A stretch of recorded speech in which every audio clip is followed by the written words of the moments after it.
الحمد لله نحمده ونستعينه ونستغفره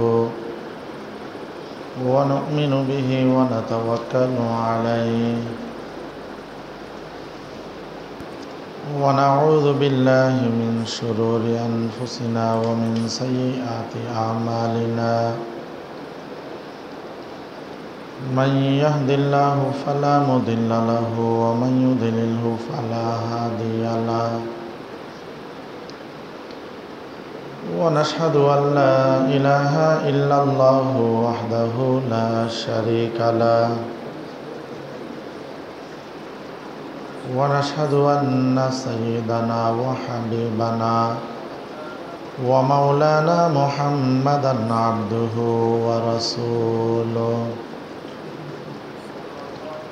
صلى الله عليه وعلى آله وأصحابه وبارك وسلم أما بعد فأعوذ بالله من الشيطان الرجيم بسم الله الرحمن الرحيم يا أيها الذين آمنوا كتب عليكم الصيام كما كتب على الذين من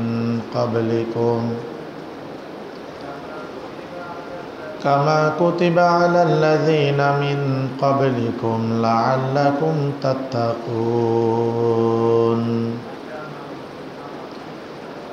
أياما معدودات فمن كان منكم مريضا أو على سفر فعدة من أيام أخر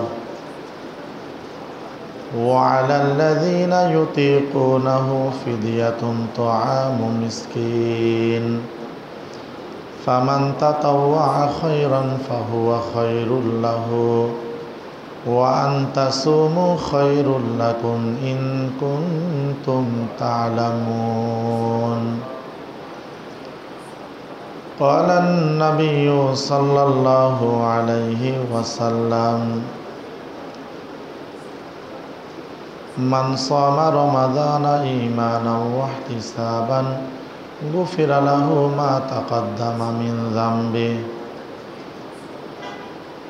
وقال النبي صلى الله عليه وسلم من قام إيمانا واحتسابا غفر له ما تقدم من ذنبه أو كما قال النبي عليه الصلاة والسلام درود شريف اللهم صل على محمد وعلى آل محمد كما صليت على إبراهيم وعلى آل إبراهيم إنك حميد مجيد اللهم بارك على محمد وعلى آل محمد كما باركت على إبراهيم وعلى آل إبراهيم إنك حميد مجيد আলহামদুলিল্লাহ মহান রব্বুল আলামিনের দরবারে অসংখ্য অগণিত শুকরিয়া যে মহান রব্বুল আলামিন আমাদেরকে পবিত্র ফজিলতপূর্ণ মাস মাহে রমজানের ৬তম রোজা রেখে জুমার নামাজ পড়ার উদ্দেশ্যে মসজিদে আসার বসার দ্বীনের কিছু কথা বলার শোনার আল্লাহ রব্বুল আলামিন তৌফিক দান করেছেন। শুকরিয়া আদায় করি, সকলে বলি আলহামদুলিল্লাহ। লক্ষ কোটি দরুদ ও সালামের হাদিয়া তাজদারে মদিনা সৈয়দুল মুরসালিন ইমামুল আম্বিয়া খাতামুন নবিয়্যিন রাহমাতুল লিল আলামিন শফিউল মুজনবিন সাহেবে কাউসার জনাব মুহাম্মদুর রাসূলুল্লাহ সাল্লাল্লাহু আলাইহি ওয়াসাল্লামের উপর গত জুমাতে রমজানের প্রস্তুতি এবং রমজানের ফজিলত সম্পর্কে সংক্ষিপ্ত কিছু আলোচনা করেছি। আজকেও রমজানের ফজিলত সম্পর্কে কিছু আলোচনা করার নিয়তে কোরআনুল কারীমের সূরা বাকারার 183 নম্বর আয়াতে কারিমা এবং 184 নম্বর আয়াতে কারিমা তেলাওয়াত করেছি।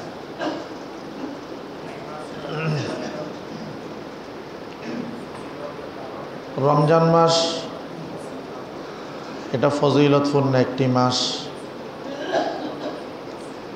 এই মাসের এত ফজিলতের কারণে নবীজি সাল্লাল্লাহু আলাইহি ওয়াসাল্লাম রজব যখন শুরু হয়েছে তখন থেকে দোয়া করা শুরু করছেন।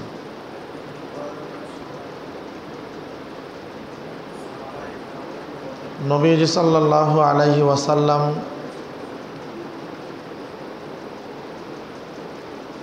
একদিন মিম্বারে ওঠার সময়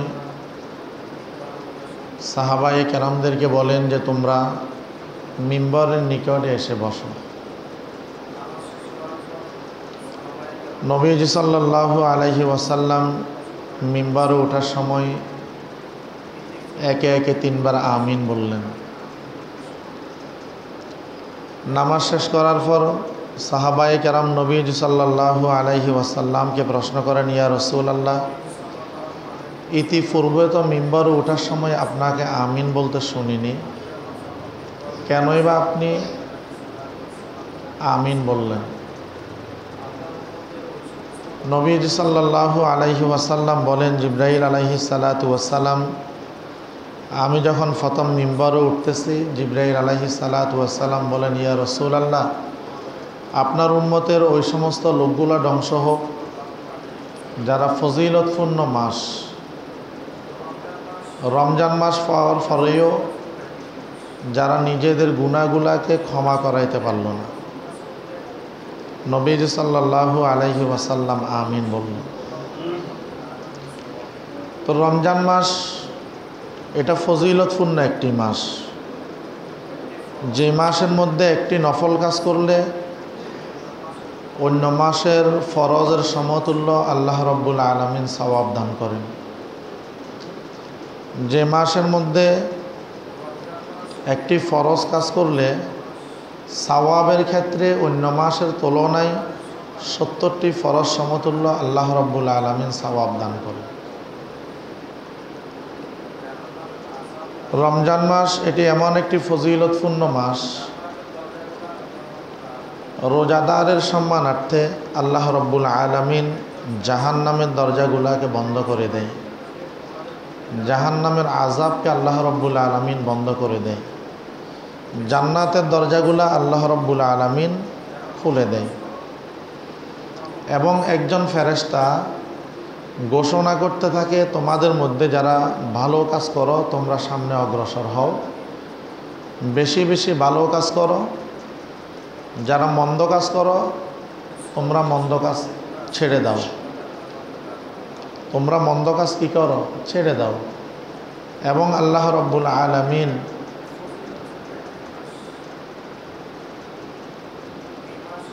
দুষ্ট জিন শয়তান যেগুলো আছে সেগুলাকে আল্লাহ রাব্বুল আলামিন আবদ্ধ করে দেন।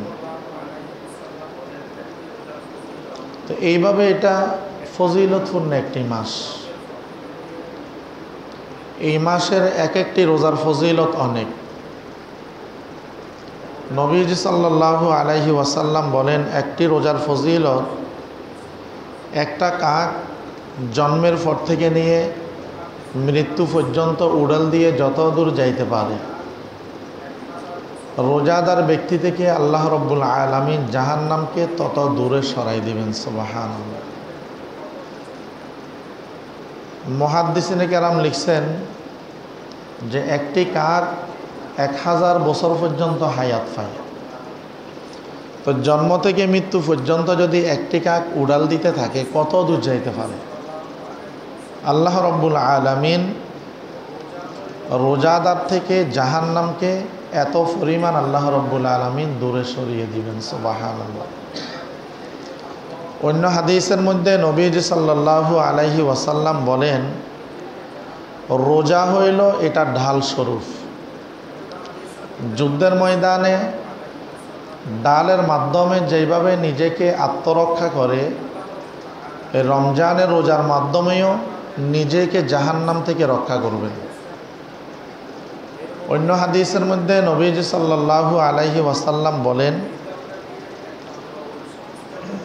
আল্লাহ রাব্বুল আলামিন জান্নাতের যে দরজাগুলো রেখেছেন এর মধ্যে একটি দরজার নাম হইল রায়্যান। এই দরজা দিয়ে একমাত্র ওই সমস্ত ব্যক্তিরাই প্রবেশ করবেন যারা মাহে রমজানের কি করেছেন, রোজা রেখেছেন। তো এইভাবে রমজানের ফজিলত অনেক।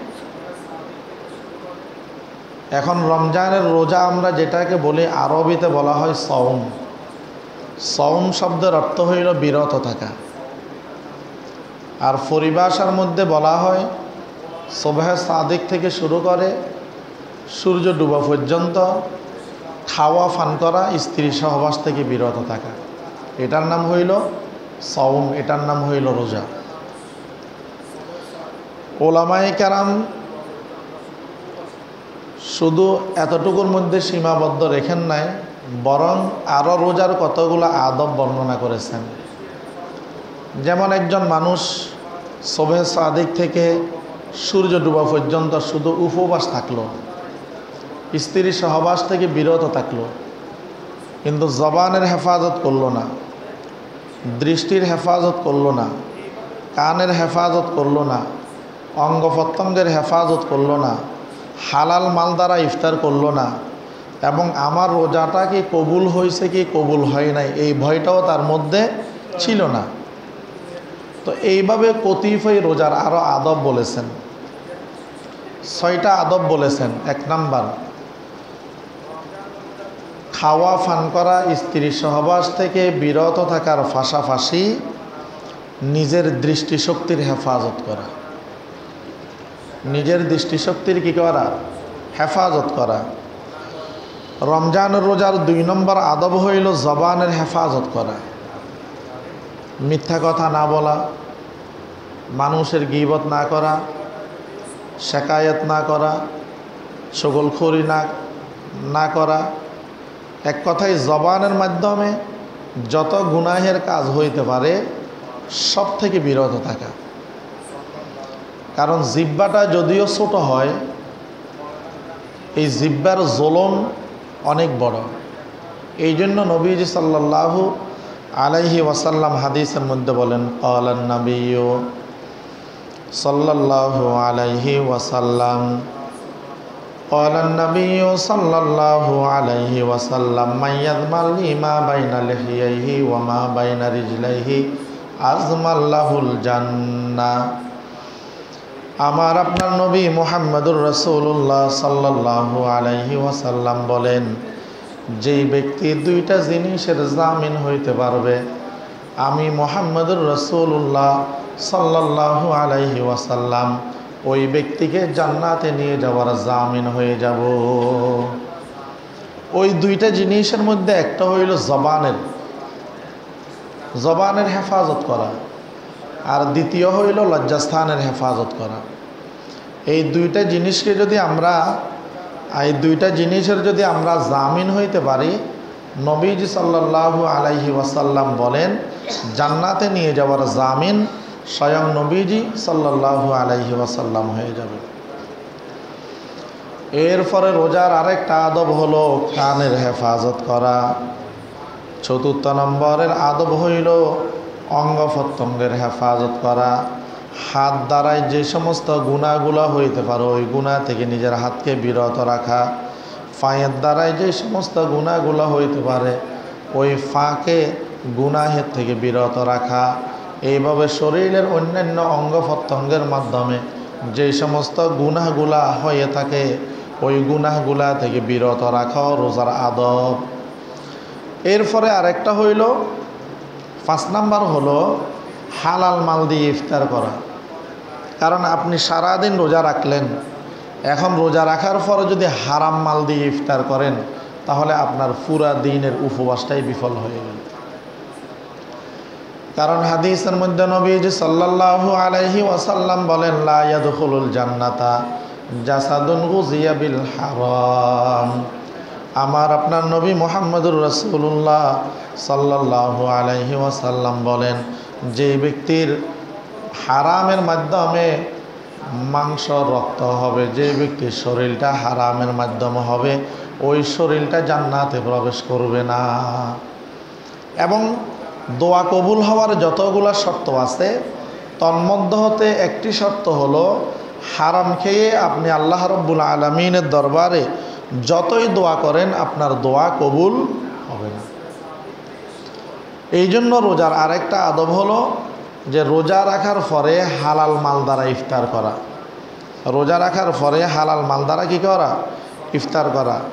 রোজার আরেকটা আদব হলো যে আমি যে সুবহে সাদিক থেকে শুরু করে সূর্য ডুবা পর্যন্ত খাওয়া ফান করা, স্ত্রী সহবাস থেকে বিরত থাকলাম, নিজের দৃষ্টি হেফাজত করলাম, জবানের হেফাজত করলাম, কানের হেফাজত করলাম, অঙ্গ প্রত্যঙ্গের হেফাজত করলাম, হালাল মাল দ্বারাই যে ইফতার করতেছি, এই সব কিছু করার পরে আমার রোজাটা আল্লাহ রব্বুল আলামিন কবুল করছে কিনা, কবুল হইতেছে কিনা, এই ভয়টা নিজের মধ্যে রাখা। এই ভয়টা নিজের মধ্যে রাখা। এখন আমরা তো মনে করি যে আমি রোজা রাখতেছি, তা আমারটা কবুল না হইলে কারটা কবুল হবে, এমনটা না বলা। বরং আমি যে রোজা রাখলাম, আমার রোজাটা আল্লাহ রব্বুল আলামিন কবুল করতেছেন কিনা, এই ভয়টা নিজের মধ্যে থাকা। এই ভয়টা নিজের মধ্যে থাকে, এটা হইল রোজার আদব। এরপরে নবীজি সাল্লাল্লাহু আলাইহি ওয়াসাল্লামের সাহাবী হযরত আবু হুরায়রা রাদিয়াল্লাহু তাআলা আনহু বলেন, আমার আপনার নবী মুহাম্মদুর রাসূলুল্লাহ সাল্লাল্লাহু আলাইহি ওয়াসাল্লাম বলেন, মুসলমানদের জন্য সর্বোত্তম মাস হইল রমজান মাস। মুসলমানদের জন্য সর্বোত্তম মাস হইল রমজান মাস। কারণ এই মাসের মধ্যে আল্লাহ রাব্বুল আলামিন কোরআন নাজিল করেছেন। এই মাসের মধ্যে এমন একটা রজনী আছে যেটাকে আল্লাহ রাব্বুল আলামিন বলেছেন হাজার মাসের চাইতেও উত্তম। লাইলাতুল কদরি খায়রুম মিন আলফি শাহর। এই মাসের মধ্যে আবার এমন একটা ইবাদত আছে, রমজানের শেষ দশকে ইতিকাফ। এই জন্য নবীজি সাল্লাল্লাহু আলাইহি ওয়াসাল্লাম আল্লাহ রাব্বুল আলামিনের শপথ খেয়ে বলতেছেন, মুসলমানদের জন্য সর্বোত্তম মাস হইল এই রমজান মাস। মুসলমানদের জন্য রমজানের চেয়ে উত্তম আর কোনো মাস নাই। আর মুনাফিকের জন্য রমজান মাস ছাড়া অন্য কোনো মাস কষ্টের নাই। তো মুসলমানদের জন্য উত্তম মাস হইল রমজান মাস, আর মুনাফিকের জন্য সবচাইতে কষ্টের মাস হইল রমজান মাস। সবচাইতে কষ্টের মাস হইল কি? রমজান মাস। কারণ রমজানের রোজা আল্লাহ রাব্বুল আলামিন ফরজ করেছেন। রমজানের রোজা আল্লাহ রাব্বুল আলামিন কি করেছেন? ফরজ করেছেন। আল্লাহ রাব্বুল আলামিন বলেন, ইয়া আইয়ুহাল্লাযীনা আমানু কুতিবা আলাইকুমুস সিয়াম কামা কুতিবা আলাল্লাযীনা মিন ক্বাবলিকুম লাআল্লাকুম তাত্তাকুন। আল্লাহ রাব্বুল আলামিন বলেন, হে ঈমানদারেরা, আমি রব্বুল আলামিন তোমাদের জন্য রমজানের রোজাকে ফরজ করেছি, যেমনিভাবে তোমাদের পূর্ববর্তীদের উপরেও ফরজ ছিল। লাআল্লাকুম তাত্তাকুন। এই রমজানের রোজার মাধ্যমে, মাহে রমজানের সিয়াম সাধনার মাধ্যমে তোমরা যেন তাকওয়া অর্জন করতে পারো, তোমরা যেন মুত্তাকি হইতে পারো, তোমরা যেন মুত্তাকি হইতে পারো। এরপরে আল্লাহ রব্বুল আলামিন বলেন, আইয়ামাম মা'দুদাত। রমজানের রোজাগুলা কয়েকদিনের জন্য, পুরা বছরের জন্য নয়, বছরের অর্ধেকের জন্য নয়, বরং রমজানের রোজাগুলা মাহে রমজানের 30 দিন অথবা 29 দিনের জন্য। ফামান কানা মিনকুম মারিদান আও আলা সাফারিন ফাইদ্দাতুম মিন আইয়ামিন উখার। আল্লাহ রাব্বুল আলামিন বলেন, রমজানের রোজা তোমাদের উপর আমি কি করেছি? ফরজ করেছি, যেন তোমরা মুত্তাকি হইতে পারো, তাকওয়াবান হইতে পারো, তাকওয়া অর্জন করতে পারো। এবং এই রমজানের রোজা পুরা বছরের জন্য নয়, 2 মাস 3 মাসের জন্য নয়, বরং একটি মাসের নির্ধারিত দিন 30 দিন অথবা 29 দিনের জন্য। এরপরে বলেন, তোমাদের মধ্যে কোনো ব্যক্তি যদি অসুস্থ হয়, তোমাদের মধ্যে কোনো ব্যক্তি যদি অসুস্থ হয়, বার্ধক্যের কারণে অসুস্থ, রোজা রাখতে পারে না, অথবা দীর্ঘদিন অসুস্থ, রোজা রাখলে তার রোগ বেড়ে যাওয়ার সম্ভাবনা আছে, অথবা আমাদের মা বোনরা যেমন মাসিকের কারণে তারা সীমিত সময়ে অসুস্থ থাকে, এই অসুস্থতার দরুন কোনো ব্যক্তি যদি রোজা রাখতে না পারে, আল্লাহ রব্বুল আলামিন বলেন তাহলে সে পরবর্তী সময়ে ওই রোজাগুলা আদায় করে দিবে, পরবর্তী সময়ে রোজাগুলা কি করবে? আদায় করে দিবে। অথবা মুসাফির ব্যক্তি, একজন মানুষ স্বাভাবিকভাবে হেঁটে 3 দিন যত দূর যাইতে পারে, এত দূরের সফরকে বলা হয়েছে মুসাফির, যেটাকে আমরা মাইলের হিসাব করলে 48 মাইল, মাইলের হিসাব করলে 48 মাইল। কোনো একজন ব্যক্তি যদি নিজের স্থান থেকে 48 মাইল যদি সফর করে, তো ওই ব্যক্তির জন্য অনুমতি আছে, চাইলে রোজা ভাঙতেও পারবে, চাইলে রাখতেও পারবে। যেমন হাদিসের মধ্যে আছে যে সাহাবায়ে কেরামদের মধ্যে যখন সফরে থাকতেন, নবীজি সাল্লাল্লাহু আলাইহি ওয়াসাল্লামের সাথে সফরে ছিলেন, তো মুসাফির অবস্থায় কিছু সাহাবায়ে কেরাম রোজা রাখছেন, কিছু সাহাবায়ে কেরাম রোজা ভাঙছেন।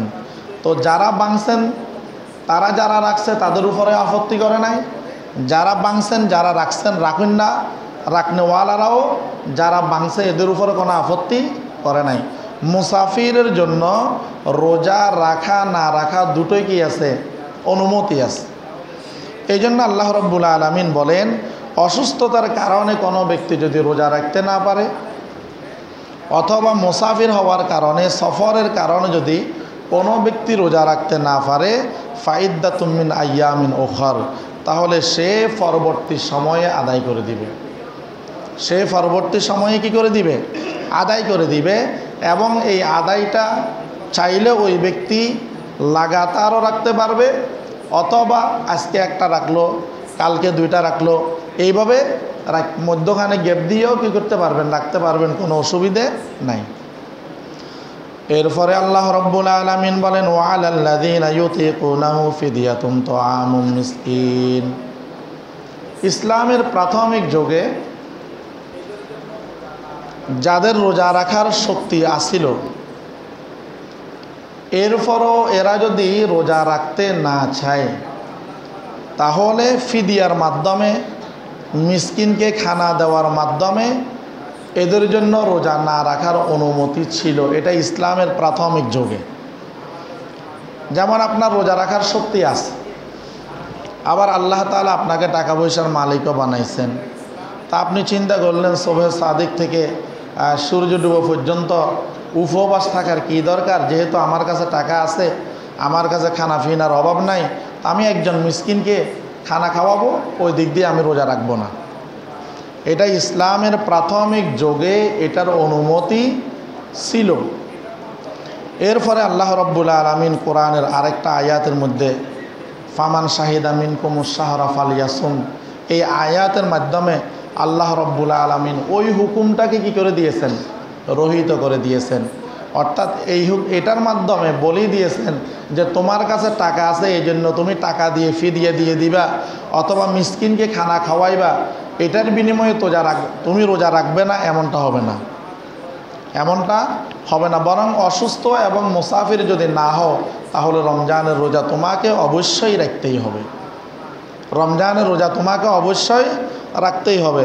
তো মাঝে মধ্যে আমাদের মধ্যে শোনা যায়, যে হুজুর আমাদের ঘরের অমুকে রোজা রাখে না, একজন মিসকিনকে 30 দিনের জন্য রেখে দিছে, 30 দিন আমাদের ঘরে খানা খায়, আর আমার আম্মা বা আমার আব্বা বা আমার ভাই রমজানের রোজা রাখে না কেন?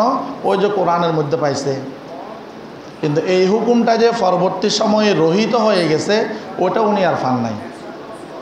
যেমন কোরআনের একটা আয়াত আছে, আল্লাহ রাব্বুল আলামিন কোরআনুল কারীমের মধ্যে বলেন, লা তাকরাবুস সালাহ ওয়া আনতুম সুকারা। মদ হারাম হওয়ার আগে, কোরআনের আয়াত ছিল যে তোমরা যখন নেশাগ্রস্ত হও তখন তোমরা নামাজের নিকটে যাইও না। তো লা তাকরাবুস সলা, তোমরা নামাজের নিকটে যাইও না। কখন যাইও না? এটা পরবর্তীতে ছিল ওয়া আনতুম সুকারা, যখন তোমরা নেশাগ্রস্ত হও। এটা মদ হারাম হওয়ার আগের কথা বলতেছি। এখন একজনও যদি বলে লা তাকরাবুস সলা, আল্লাহ রব্বুল আলামিন বলেছেন তোমরা নামাজের নিকটেও যাইও না, তো নামাজের জন্য পড়ি না। কিন্তু এই হুকুমটা কখন করছেন? এর পরেরটা উনি আর পড়েন নাই। এই জন্য ইসলামের প্রাথমিক যুগে সামর্থ্য থাকা সত্ত্বেও কেউ যদি ফিদিয়ার মাধ্যমে অথবা মিসকিনকে খানা খাওয়ানোর মাধ্যমে রোজা ভাঙার অনুমতি ছিল, কিন্তু যখন কোরআনের আয়াত নাজিল হইল ফামান শাহিদা মিনকুমুশ শাহরা ফালিয়াসুমহু, যখন রমজান মাস তোমরা পাবে তখন তোমাদেরকে অবশ্যই রোজা রাখতে হবে, এই হুকুমের মাধ্যমে আগের হুকুমটাকে রহিত করে দিয়েছেন। অতএব কেউ যদি এখন আগেরটা যদি পালন করতে চায় এটা তার জন্য পালনযোগ্য নয়। তো রমজান মাস এটা ফজিলতের মাস। নবীজি সাল্লাল্লাহু আলাইহি ওয়াসাল্লাম বলেছেন যে মুসলমানদের জন্য সবচাইতে উত্তম মাস হইল রমজান মাস, আর মুনাফিকের জন্য সবচাইতে কষ্টের মাস হইল রমজান মাস। কারণ মুমিন যারা আছে, মুসলমান যারা আছে, এই রমজান মাসের একটি মাসের ইবাদতের মাধ্যমে ওই মুমিন ব্যক্তি তার পুরো বৎসরের ইবাদতের শক্তি এবং ফাতে সংগ্রহ করে। এই এক মাসের ইবাদতের মাধ্যমে বাকি 11 মাস ইবাদত করার শক্তি ওই ব্যক্তি অর্জন করেন, সংগ্রহ করেন। আর মুনাফিক, তার কাজ হইল কিসের রমজান মাস, কিসের এমনি মাস? মুনাফিকের কাজ হইল ও সব সময় মানুষের দুষ্টুটি তালাশ করে, মানুষের দুষ্টুটি কী করেন? তালাশ করেন। এই জন্য ভাই রমজান মাস এটা ফজিলতপূর্ণ মাস। আমরা এই রমজানের কদর করি। মাহে রমজানের রোজাগুলো আমরা অবশ্যই পালন করতেছি, আলহামদুলিল্লাহ, শেষ পর্যন্ত পালন করব। তবে ইতিমধ্যেও অনেকের খবর পাওয়া যায় যে রোজা ভাঙতেছে, প্রকাশ্যে ভাঙতেছে। এই ধরনের কাজগুলা একদম ঘৃণিত কাজ।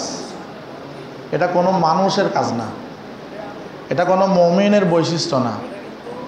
এই জন্য যারা এই ধরনের কাজগুলা এক তো রোজা ভাঙতেছে, আবার মানুষের সামনে ভাঙতেছে, এক তো আল্লাহর সাথে বেয়াদবি করতেছে, আবার মানুষের সামনে ভাঙ্গি, এটা ডবল কি করতেছে? বেয়াদবি করতেছে, গাদ্দারি করতেছে। এটা কিন্তু জঘন্যতম অপরাধ। এই ধরনের অপরাধ থেকে আমাদেরকে যেন আল্লাহ রব্বুল আলামিন দূরে থাকার তৌফিক দান করে। আল্লাহ রব্বুল আলামিনের দরবারে আমরা দোয়া করব। রোজাদারের জন্য আল্লাহ রব্বুল আলামিন 5টি পুরস্কার ঘোষণা করেছেন।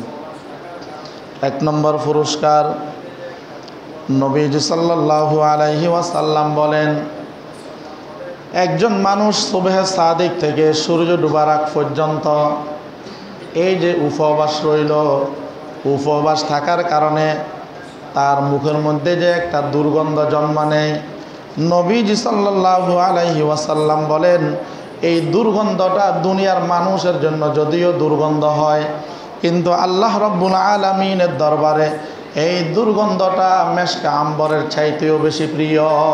সুবহানাল্লাহ। এরপরে নবীজি সাল্লাল্লাহু আলাইহি ওয়াসাল্লাম বলেন রোজাদার ব্যক্তির জন্য আল্লাহ রব্বুল আলামিনের সৃষ্টি জীব যেগুলো আছে এইগুলো আল্লাহর দরবারে দোয়া করেন। এমনকি সমুদ্রের মাছ পর্যন্ত আল্লাহ রব্বুল আলামিনের দরবারে রোজাদারের জন্য দোয়া করে। এবং আল্লাহ রব্বুল আলামিন রোজাদারের জন্য জান্নাতকে প্রতিদিন সুসজ্জিত করে। রোজাদারের সম্মানার্থে আল্লাহ রব্বুল আলামিন দুষ্ট জিনদেরকে আবদ্ধ করে এবং রমজানের শেষে রোজাদারদেরকে আল্লাহ রব্বুল আলামিন ক্ষমা করে দেয়।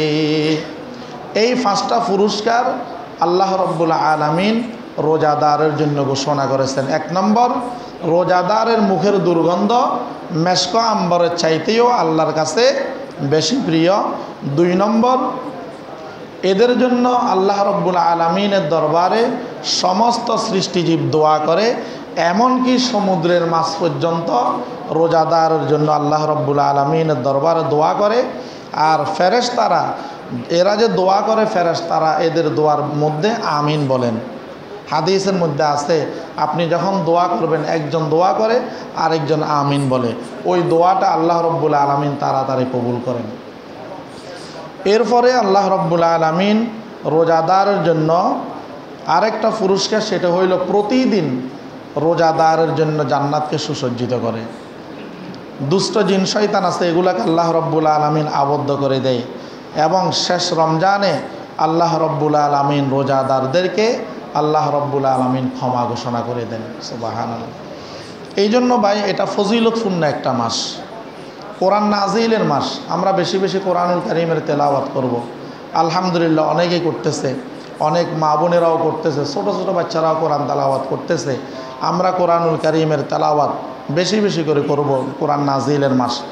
এবং এই মাসের মধ্যে আরও 4টা কাজ আমরা বেশি করব। 1 নাম্বার, আমরা বেশি বেশি ইস্তেগফার পড়ব। আস্তাগফিরুল্লাহ, আস্তাগফিরুল্লাহ, আস্তাগফিরুল্লাহ।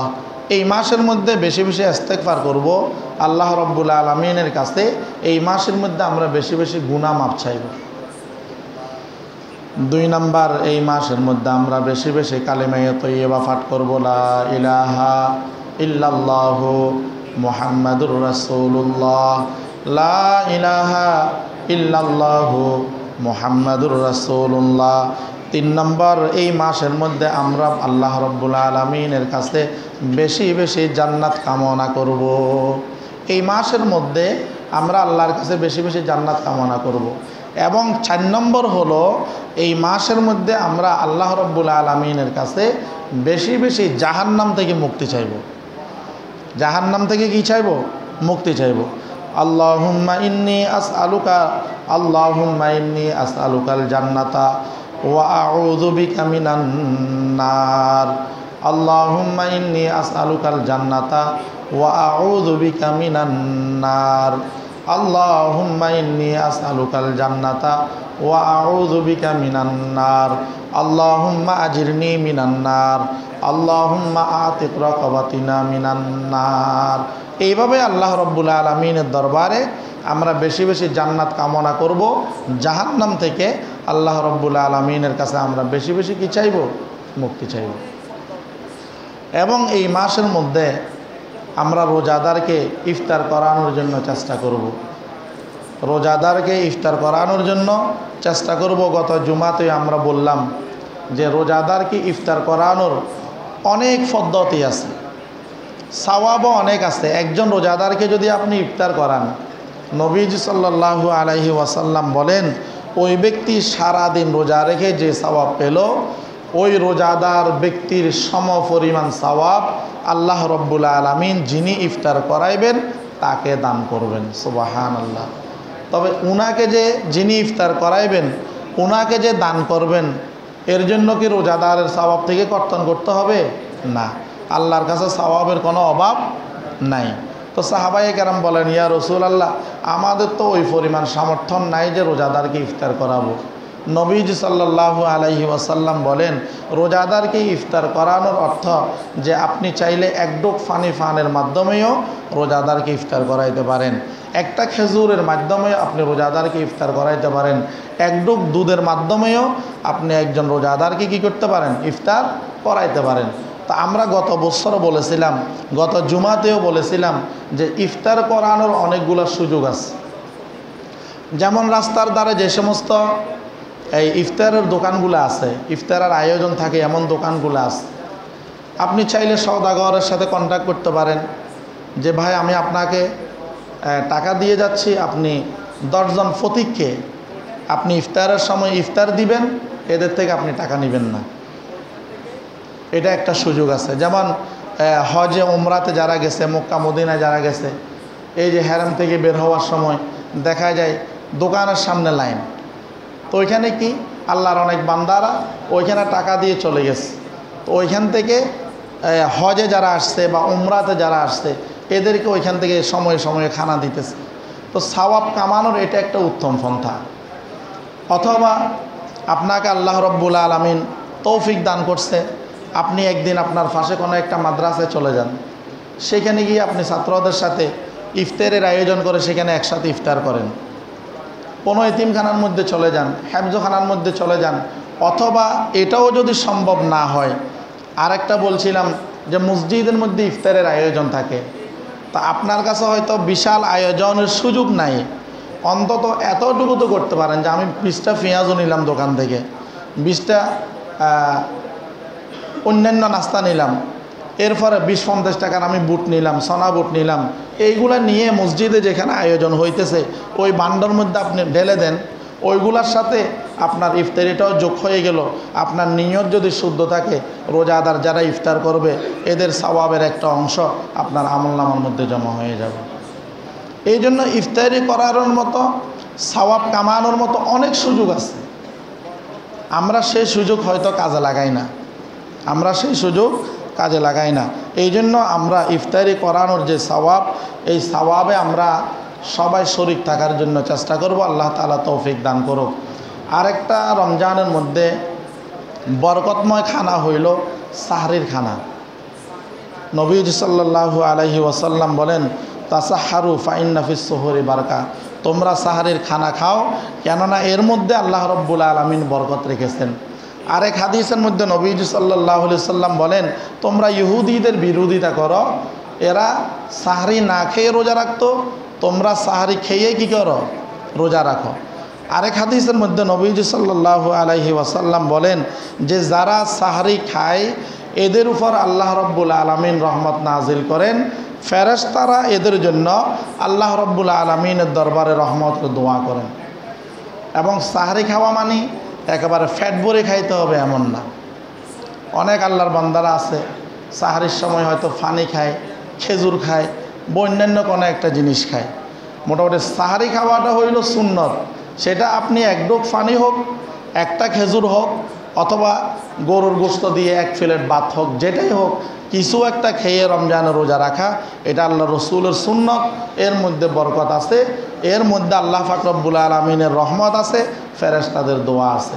আমরা এই ফজিলত থেকেও আমরা বঞ্চিত হব না, বরং চেষ্টা করব সাহারি খেয়ে সাহারির বরকতটা আমরা নেওয়ার জন্য। আরেকটা বিষয় হলো, আমরা ইনশাল্লাহ রমজান মাসের মধ্যে তো আলহামদুলিল্লাহ জাকাতের একটা বিষয় আছে। আমরা মালের হিসাব করব, মালের হিসাব করে আমরা যথাযথ জাকাত আদায় করব। নামকে ওয়াস্তে মানুষকে দেখানোর জন্য আমি 2-4টা জাকাতের শাড়ি, যেটাকে জাকাতের শাড়ি বলে, যে শাড়িটা হয়তো আমার পরিবারের মধ্যে যিনি চাকরানি আছে তাকেও কখনো আমি কিনে দিই না, কিন্তু রমজান মাস আসলে ওই শাড়িগুলো আমরা জাকাত দেই নামকে ওয়াস্তে, যে আমি এত বড় লোক, বা আমাকে আল্লাহ রব্বুল আলামিন টাকা পয়সা দিয়েছেন, এখন আমি যদি এটা না দিই মানুষ কি বলবে। এই জন্য সামাজিকতা রক্ষার জন্য, নিজের ঐতিহ্য রক্ষার জন্য রমজান মাসের মধ্যে হঠাৎ একদিন এসে আপনি 2, 4, 5, 10টা 50টা 100টা শাড়ি দিয়ে দিলেন, যেটা একজন গরিব মানুষও পরিধানের জন্য কিনে না, এমন একটা আপনি শাড়ি নামকে ওয়াস্তে দিয়ে দিলেন, এটার নাম জাকাত নয়। জাকাতের যথাযথ মালের হিসাব করে আপনাকে দিতে হবে। কারণ জাকাত দেওয়া মানে আপনার মালকে পবিত্র করা, জাকাত দেওয়া মানে আপনার মালকে আপনি আল্লাহ রব্বুল আলামিনের জিম্মায় দিয়ে দেওয়া, জাকাত দেওয়া মানে সকল প্রকার বিপদ আপদ থেকে আপনার মালকে আল্লাহ রব্বুল আলামিন হেফাজত করা। এই জন্য জাকাতের ক্ষেত্রে আমরা 2 নম্বরে করব না। নিজেদের নিকট আত্মীয় যারা আছে এদেরকে আমরা জাকাত দেওয়ার চেষ্টা করব। মাদ্রাসা যেগুলো আছে আমরা মাদ্রাসাগুলোও জাকাত দেওয়ার জন্য চেষ্টা করব। এবং সদকাতুল ফিত্র যেটা আছে, আমরা সর্বনিম্ন দেখলাম জামিয়া রহমানিয়া ঢাকা সম্ভবত ওনারা সর্বনিম্ন সদকাতুল ফিত্রে 100 টাকা নির্ধারণ করেছেন, সর্বোচ্চ 2700 টাকা, এবং মধ্যখানে 900 টাকা 700 টাকা। তো আপনি আপনার অনুপাতে দিবেন। আপনাকে আল্লাহ রব্বুল আলামিন 2700 টাকা ফিতরে দেওয়ার তৌফিক দিছে, আপনি যদি গরিবের মতো 100 টাকা দেন এটা হবে না। আপনি আপনার অবস্থান অনুযায়ী আপনি সদকাতুল ফিত্র যেটা আছে সেটা দেওয়ার জন্য চেষ্টা করবেন। আল্লাহ রব্বুল আলামিন আমাদের সবাইকে তৌফিক দান করুক, আমিন। আমরা যারা কবলা জুমা পড়ি নাই, সাদাকাত কবলা জুমা পড়ি নাই।